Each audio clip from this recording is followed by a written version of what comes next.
নমস্কার বন্ধুরা, আশা করি তোমরা সবাই খুব ভালো আছো। আমিও খুব ভালো আছি। আজকে তোমাদের বেগুনের দোরমা রেসিপি বলবো। তো ফার্স্টে বেগুনগুলোকে ভালো করে কেটে ধুয়ে নিয়েছি, তারপর নুন হলুদ দিয়ে ভেজে নিলাম।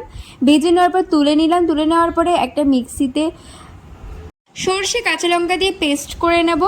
কড়াইতে দিয়ে দেবো তেল। তেল গরম হয়ে গেলে ওর মধ্যে দিয়ে দিতে হবে ওই পেস্টটা একটু নাড়াচাড়া করার পর দিয়ে দিতে হবে নারকেলের দুধ।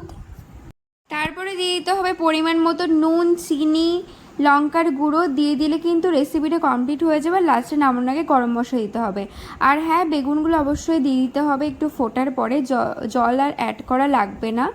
এরপরে ভালো করে ফুটে উঠলে, বেগুনগুলো সিদ্ধ হয়ে গেলে তারপরে কিন্তু রেসিপিটা কমপ্লিট হয়ে যাবে। তো কেমন লাগলো রেসিপিটা অবশ্যই কিন্তু কমেন্টে জানাবে।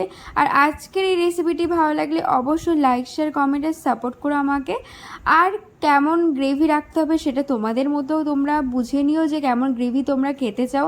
আমি হালকা গ্রেভি রেখেছিলাম, খুব একটা গ্রেভি আমি কিন্তু রাখিনি। তো এই ভিডিওটা এই অবধি। কেমন লাগলো কিন্তু কমেন্টে জানাতে ভুলো না।